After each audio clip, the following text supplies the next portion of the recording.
국내 시장의 바닥이 안 보입니다. 어디까지 내려가는 걸지 매일매일 이제는 약간 두려운 마음도 들기도 하는데요. 어제 국내 증시 양대 지수 다시 한번 큰 폭의 낙폭을 보이면서 하락에 하락을 더하는 하루가 됐습니다. 코스피는 2.6% 낙폭을 키우면서 2,400선까지 내려갔고요. 개인이 홀로 샀지만 외인과 기관들의 매도세가 훨씬 더 강했던 하루였습니다. 코스닥 쪽에서는 3% 가까운 낙폭이 나오면서 결국 700선 아래까지 내려갔고 689선에 마무리가 됐는데 지난 한 달 동안 코스피 지수는 7% 넘게 낙폭을 보였고요. 코스닥 쪽에서는 10%대 마이너스가 나오면서 전 세계 주요 증시 가운데 가장 부진한 성적표를 현재 받아들이고 있습니다.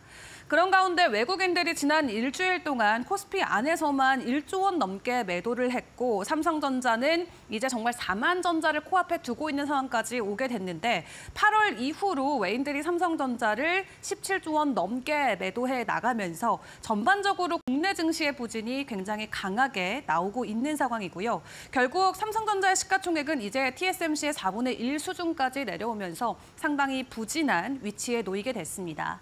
그런 가운데 기관은 어제도 삼성전자를 매수하는 흐름을 보여주기도 했고요. 외국인 쪽에서는 여전히 트럼프 수혜주들 관련해서 그나마 이 매수 흐름을 이어가고 있는 상황이 포착이 되고 있습니다. 어제 너무 많은 종목들이 다 하락세를 보였기 때문에 52주 신고가보다도 신저가 종목들이 훨씬 많이 나왔던 하루였지만요. 기존에 가지고 있던 이 이슈와 모멘텀으로 여전히 52주 신고가를 가주는 종목들도 있었습니다. 대표적으로 네이처셀이 10%대 상승 흐름을 보이면서 조인트 스템 FDA 승인 이슈를 가지고 지난 몇 거래일 연속으로 상승 기조를 이어오고 있는데요. 어제도 52주 신고가 안착을 해줬고요. 이 윙스풋 같은 경우도 12 발행 결정 모멘텀이 지속적으로 상승 흐름이 되어주면서 어제장에서 6%대 상승 흐름을 보였습니다. 자, 이외에 좀 이슈 단으로 묶어서 시장 흐름을 파악을 해보자면 어떤 분위기였을까요? 사실 대응을 하기 굉장히 어려운 시장의 분위기가 이어지고 있고 어제도 일론 머스크, 테슬라, 그리고 이 트럼프와 관련된 트레이드 관련 종목들의 상승이 있었습니다. 일단 로봇 관련주들 어제 상한가 휴림 로봇이 들어갔죠. 유진 로봇과 로보로봇 또한 두 자릿수 이상의 큰 상승 흐름을 보여줬는데요. 트럼프 경호의 로봇계, 한마디로 이 로봇 개가 하나의 경호원 역할을 하면서 백악관에서 포착이 되자 관련주들의 움직임이 나왔고 뿐만 아니라 일론 머스크 관련해서 휴머노이드에 대한 기대감까지 반영이 되면서 상한가까지 안착하는 강한 상승을 보여줬습니다. 그리고 스페이스 X 관련해서는 지속적인 주가 상승이 나오고 있죠. 어제는 일론 머스크가 정부 효율부 수장으로 발탁됐다는 소식이 또 국내 증시 시간대 전해지면서 이 스페이스 X의 지분을 보유하고 있는 기업들의 상한가 소식이 전해졌는데요. 대표적으로는 아주아이비 투자가 바로 상한가 직행을 했었고 미래세 벤처투자도 25% 가까이 오름폭을 보이기도 했습니다. 우주항공 관련해서 스페이스 X 안에서의 움직임이 있었는데 이제는 스페이스 X에 대한 투자 이력이 있는 지주사들 그리고 벤처투자 관련 기업들까지도 상한가 안착을 하면서 일론 머스크와 연관된 종목들 다양하게 순환매가 나오는 모습을 확인을 해볼 수가 있었고요. 그리고 폭스바겐과 리비안의 이 합작사 설립 소식으로 어제 전기차 관련주들의 주가 상승도 오랜만에 나왔습니다. 에코캡이 30% 상한가, 대원화성도 상한가 안착을 하면서 리비안 관련된 전기차 관련주들의 주가 상승이 이날 있었는데 사실 이 정도의 종목만 오름폭을 보였지 나머지 종목들은 일제히 부진했던 하루였습니다. 그렇다면 우리 국내 증시는 왜 이렇게 부진한 걸까요? 그리고 언제까지 부진함을 이어가야 되는 걸까요? 다음 장을 통해서 함께 확인을 해보시죠. 우리만 떨어지는 데는 분명한 이유가 있으면 좋겠습니다만 사실 투심이 악화되고 있다는 게 가장 큰 근본적인 이유가 될 것 같고 그 투심이 악화되는데 어떤 부분들이 기여를 하는지를 점검을 해봐야 될 것 같습니다. 지금까지 우리는 문제를 안에서 좀 찾으려고 했죠. 밸류업 때문에 혹은 금투세 때문에 안 가는 거다 생각을 했고 정부 정책과 관련돼서 빨리 어떤 방안들이 나오기만을 기다리고 있었는데 사실 밸류업과 금투세 이슈가 모두 해소가 통과됐음에도 불구하고 여전히 시장이 부진한 이유, 결론적으로는 우리 국내 시장이 아닌 해외에서 답을 찾을 수밖에 없었습니다. 일단 최근에 투심이 급격하게 악화됐던 첫 번째 이유로는 트럼프 당선이 있겠죠. 우리나라는 수출 국가이기 때문에 관세와 관련돼서 굉장히 민감하게 움직일 수밖에 없는데요. 트럼프 정부가 들어서게 되면 보편 관세를 최대 20%까지 추가적으로 부과한다라는 소식, 국내 수출 기업들에게는 상당히 악재로 작용이 될 수가 있겠습니다. 지난 20년 동안 미국을 향한 의존도, 수출 비중이 계속해서 올라가고 있는 상황인데 현재 18% 정도까지 미국을 향한 의존 무역 수지가 나오고 있는데요. 중국과 거의 비슷한 유사한 수치를 보이고 있기 때문에 이 미국을 향한 의존도가 상당히 높은 이 상황이라고 볼 수 있겠습니다. 그런 가운데 관세가 추가적으로 부과된다라는 부분은 기업 차원에서도 상당히 부담이 될 수밖에 없을 것 같고, 그리고 뭐 칩스법이나 IRA와 같이 국내 이미 대형 이 기술사들, 대형 그룹들이 받고 있었던 여러 가지 지원들이 철회될 수 있다라는 가능성, 그리고 대중 관련된 여러 가지 무역 전쟁이라던가 리스크가 있기 때문에 트럼프 당선으로 인해서 국내 증시가 가져갈 변동성이 상당히 크다라는 부분이 첫 번째가 되겠고요. 두 번째로는 이제 고환율이 될 것 같습니다. 어제도 원달러 환율이 1,410원까지 상승하는 모습을 보이면서 과거 IMF나 글로벌 금융위기, 그리고 코로나 시절 때 보여줬던 미국의 고금리 충격 사태 때 보여줬던 수준 이후로 가장 높은 수준까지 올라와 있는 상황을 확인을 해볼 수가 있겠는데요. 말 그대로 2년 만에 최고치를 찍으면서 결론적으로는 한국 경제의 악화 상황이 계속해서 이어질 수 있는 부분으로 작용될 수 있겠습니다. 주식시장만 놓고 봤을 때는 외인들의 셀코리아가 지속될 수 있기 때문에 안 그래도 비어있는 수급에서 추가적인 이탈이 나올 수 있는 부분 점검을 해보시고요. 마지막으로는 반도체 관련된 리스크 부분이 되겠습니다. 지금 뭐 낸드나 디램 가격이 수요 대비해서 공급이 너무 많아서 내년에도 추가적인 가격 인하가 있을 수 있다라는 전망치들이 증권가에서 나오고 있는데요. 그런 가운데 반도체 대장주인 삼성전자 어제장에서 추가 하락을 면치 못하면서 최근 4년 5개월 내 최저가까지 내려가 있는 상황입니다. 이 시장 상황이 이렇다 보니까 결국 우리는 지금 상황에서 이 해답을 미국에서 찾을 수밖에 없을 것 같은데요. 지금 미국 상황을 놓고 본다면 주요 인물들로 시장이 다시금 재편되고 있는 상황을 확인을 해볼 수가 있겠습니다. 그 안에서도 우리가 집중해봐야 되는 주요 인물, 바로 일론 머스크가 되겠습니다. 어제도 일론 머스크 관련주들의 추가 수혜가 나왔는데 우리의 어떻게 보면 구원자가 되어줄 수 있는 일론 머스크, 앞으로도 집중을 해봐야 되는 걸까요? 관련주들 다시 한번 정리를 해보도록 할 텐데요. 일단 트럼프에 크게 베팅해서 성공을 한 머스크에게 이제 여러 가지 선물들이 돌아갈 차례입니다. 사실 머스크는 제가 봤을 때 전 세계에서 가장 열심히 살고 있는 사람이 아닐까 싶은데요. 정말 오랜 시간 동안 다양한 산업군에서 본인의 영향력을 펼쳐왔었죠. 그가 진행하고 있는 사업군만 봐도 그렇습니다. 테슬라, 스페이스X, 스타링크, 그리고 뭐 XAI나 플랫폼 사업인 X, 뉴럴링크까지 다양한 산업군을 걸쳐서 머스크가 받아갈 보상에 대한 기대감이 계속해서 커지고 있습니다. 그렇기 때문에 단순히 우리가 뭐 자율주행이나 뭐 우주항공만 볼 게 아니라요. 여러 가지 섹터 단에 나눠서 관련주들의 움직임들을 계속 파악을 해보는 게 중요할 것 같고요.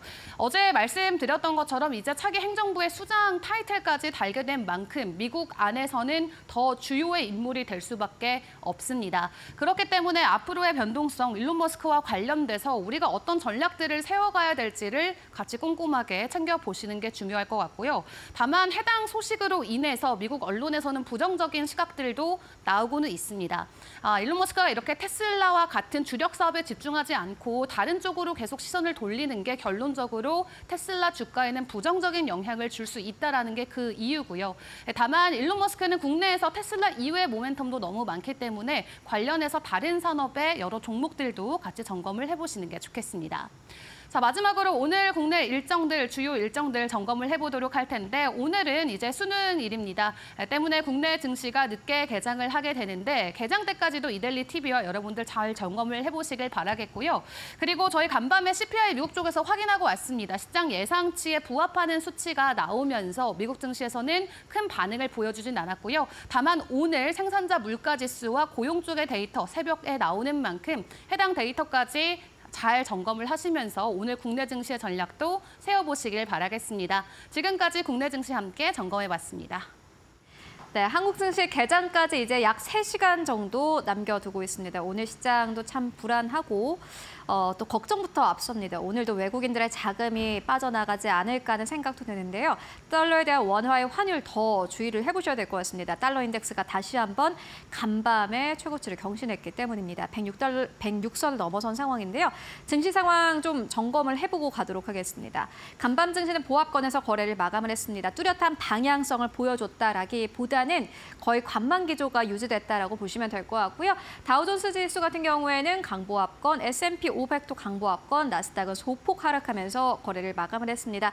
엔비디아가 크게 빠졌습니다. 1% 넘게 하락세로 거래를 마감을 했습니다. 다우존스 산업평균지수가 강보합에서 거래를 마감했는데 엔비디아가 이렇게 1% 넘게 하락을 한 것은 결국에는 전체 시장 지수 대비해서 크게 언더퍼폼했다라고 해석이 되고요. 테슬라 강보합권, 애플도 강보합에서 거래를 마감을 했습니다. 유가도 거의 움직임이 없었던 가운데 달러 인덱스 보시다시피 106선까지 올라간 흐름을 보여주고 있습니다. 오늘 달러에 대한 원화의 환율 다시 한번 불안합니다. 어제도 마감 기준으로 했을 때 1,400원대를 넘어서면서 거래를 마감을 했습니다. 달러에 대한 원화의 환율 계속해서 올라가고 있는 상황이고 한국은행 총재도 역시나 마찬가지로 이제 1,400원대가 뉴노멀이 될 수도 있다라는 의견을 피력한 바도 있습니다. 그렇게 된다면은 외국인 투자자들이 한국 증시를 더욱더 살 이유가 없어지겠죠. 원화의 환율 자체가 큰 메리트가 못 되기 때문입니다. 그렇다면 뉴욕 증시 분위기 어땠을지 보고 가는데 트럼프 트레이드 여전히 유효했습니다. 유효하다라는 표현보다는 아직도 강력하고 앞으로도 강력할 것이다라는 표현이 더 맞지 않을까 싶습니다. 왜냐하면 이제 레드 스윕이 현실화됐기 때문입니다. 의회는 이제 공화당이 모두 다 장악을 하게 됐는데 공화당이 장악하게 됐다라는 의미는 정부 정책 자금의 집행이 더 쉬워졌다라는 말이기도 합니다. 공화당이 계속해서 펼쳐왔던 정책들 여러분들 한 번 더 점검을 해보실 필요가 있을 것 같습니다. 유동성 장세 이어지고 있습니다. 비트코인이 간밤에 93,000달러 선을 돌파를 했고요. 유동성 장세에 대한 기대가 이제 만연하다라는 의견도 함께 제시가 됐습니다. 트레이드 세션은 이렇게 이야기를 했습니다. CPI가 발표가 됐는데 연준과 인플레이션에 대한 걱정은 멈추자라는 의견을 함께 제시하기도 했습니다. 종목들의 흐름도 함께 만나보고 가도록 하겠습니다. 네, 종목들 같은 경우에는 잘 가는 기업들 꽤나 많았습니다. 마이크로소프트도 0.5% 넘게 상승세, 소프트웨어 쪽 꽤나 잘 가는데 어도비가 1.1%, 팔란티어 1.4%, 오라클도 강보합에서 거래 마감했고요. 보시다시피 칩 관련 종목들은 전체적으로 하락세 나왔습니다. 엔비디아 1.3%, AMD 3% 넘게 내렸고요. 퀄컴도 역시나 마찬가지로 1.8% 넘게 상승 탄력을 하락세를 보이기도 했습니다. 이뿐만이 아니라 또 강력했던 업종이 있는데 소비 시즌 다가오고 있습니다. 아마존 2.4% 넘게 상승 탄력을 받았고요. 테슬라도 0.5% 넘게 상승 흐름을 보여주기도 했습니다. 다만 쉬어갔던 M7 기업들도 있습니다. 알파벳 1.5% 넘게 하락세, 베타가 0.8% 넘게 하락을 하면서 거래를 마감한 것이 특징이라고 할 수 있겠습니다. 빅테크 기업들 그렇다면 어떠한 이슈가 있었을까요? 함께 만나보도록 하겠습니다. 저희가 정리를 좀 해봤는데요. 엔비디아 실적 발표 앞두고 관망세 이어지고 있습니다. 그 부분을 함께 확인해 보실 필요가 있을 것 같고 두 번째는 애플입니다. 애플 같은 경우에는 에버코어 측에서 2025년 최고의 선택이 될 것이다 라는 아주 긍정적인 투자 의견을 제시하기도 했습니다.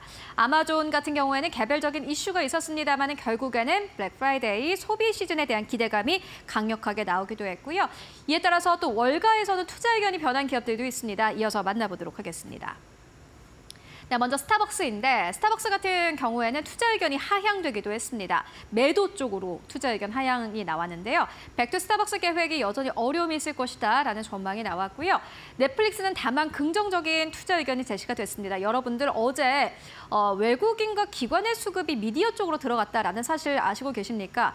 오랫동안 조정 흐름을 받아왔던 미디어 그룹 쪽으로 다시 한번 수급이 들어오고 있습니다. 아마 넷플릭스와 무관하지 않을 수 없는 선택일 것 같은데요. 제프리즈 측에서는 넷플릭스가 최근 내놓은 저렴한 광고 월간 활성 사용자 수가 비관론을 약화시켰다라는 의견을 제시하기도 했고요. 간밤에 1% 넘게 상승 탄력을 받아가기도 했습니다. 테슬라 역시나 대단합니다. 정말 주가가 이렇게까지 오를까 이런 생각도 드는데 선거 이후로 주가가 40% 넘게 상승 탄력을 받았고요. 사실 테슬라가 오늘 동부 시간으로 오후 2시까지는 계속해서 하락세를 나타내기도 했습니다. 장 막판에 끌어올렸는데 웨드부시는 테슬라가 여전히 우수한 기업이다라면서 이 머스크가 백악관의 주요 자리를 차지했고 앞으로 AI 이니셔티브 추진에는 긍정적이다라는 의견이 함께 제시가 되기도 했습니다. 그렇다면 이러한 시장을 우리는 이제 어떻게 바라봐야 할까요? 구루들의 말 함께 만나보도록 하겠습니다. 넬슨 펠츠는 이렇게 이야기를 했습니다. 주식시장 랠리가 지속되지는 않을 것이다라는 다소 좀 보수적인 투자 의견을 제시하기도 했는데요. 넬슨 펠츠는 억만장자 투자자들로 굉장히 유명한 인물이기도 합니다. 간밤에 CNBC의 한 컨퍼런스에 참여를 했다고 하는데 여기서 이러한 말들을 쏟아냈다고 합니다. 나무는 하늘까지 자라지 않는다. 끊임없이 자라는 일도 없다. 라고 이야기를 했다고 합니다. 주식시장의 격언 중에 그러한 말이 있습니다. 주식시장은 직선으로 가지 않는다. 그 말이 좀 생각이 났는데요. 아마 약간의 조정이 올 수도 있다라는 것을 의미하는 말이겠죠. 무언가가 이 랠리를 깨뜨릴 것이다 라면서 현재 선거로 인해서 분위기가 굉장히 들떴다라고 이야기를 했고요. 미국 이외 국제시장이 지난주에 큰 타격을 받았다라고 함께 덧붙이기도 했습니다. 한국 시장이 아마 그 대표적인 예가 되겠죠.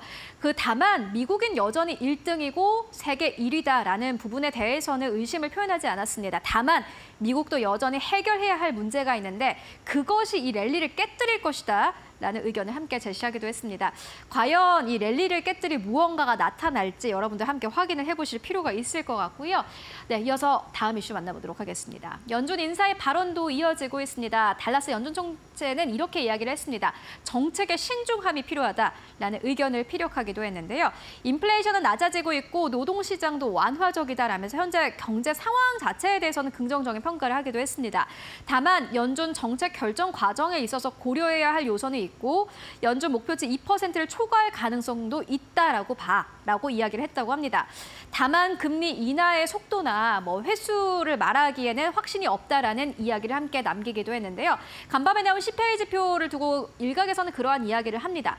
과연 내년까지 빠르게 3.25%대까지 금리를 인하할 수 있을까라는 의구심을 표현하기도 했는데 달라스 연준 총재는 매파적인 스탠스도 아니었고요. 비둘기파적인 스탠스도 아니었고 일단 좀 지켜봐야 한다라는 스탠스를 보여주기도 했습니다. 함께 확인해 보시면 좋을 것 같고요. 이어서 AMD 만나보도록 하겠습니다.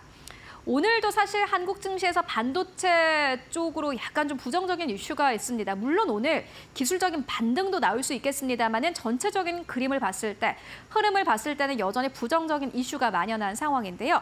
AMD가 직원의 4%를 감원하겠다라는 계획을 발표했습니다. 리사수는 이렇게 이야기를 했습니다. 안타깝게도 직원의 4%를 줄이는 여러 가지 조치를 취하게 됐다라고 밝혔는데요. 전 세계 직원이 그 대상이라고 합니다. 전체 직원 수 같은 경우에는 1,000명 정도로 현재 추산이 되고 있는데 영향받는 직원을 존중할 것이고 이 과정을 존중할 것이다라고 밝히기도 했습니다. AMD 같은 경우에는 이번 10월 30일에 실적을 발표한 이후로 주가가 무려 11% 넘게 떨어지기도 했습니다. 이 말은 무엇을 의미할까요? 뱅크 오브 아메리카 측에서는 이렇게 이야기를 했습니다. 엔비디아의 80에서 85%의 시장 점유율을 잃지 않을 것이다라는 의견을 제시하기도 했는데 엔비디아가 80에서 85%를 가져가고 그 나머지를 AMD가 가지고 가고 있습니다. 그런데 AMD가 10월 30일 날 이렇게 좀 부진한 실적을 발표를 하고 여기에 더불어서 직원까지 감원한다라는 이야기는 그 나머지 점유율도 지금 좀 불안하다라는 의미로 해석이 될 수도 있을 것 같습니다. 다만 일각에서는 효율성이 더 올라갈 수도 있다라는 이야기를 함께 내놓기도 하는데요. 실적 발표가 부진했기 때문에 내부적으로 그래도 회계적으로 조금 효율성을 감안해서 직원을 감축하는 것이다라는 의견도 함께 제시가 되고 있습니다. 여러분들 오늘 이러한 상황까지 함께 체크하시면서 시장 대응하시면 좋을 것 같습니다. 오늘 반도체주들의 주가 흐름 함께 확인해 보시면 좋을 것 같습니다.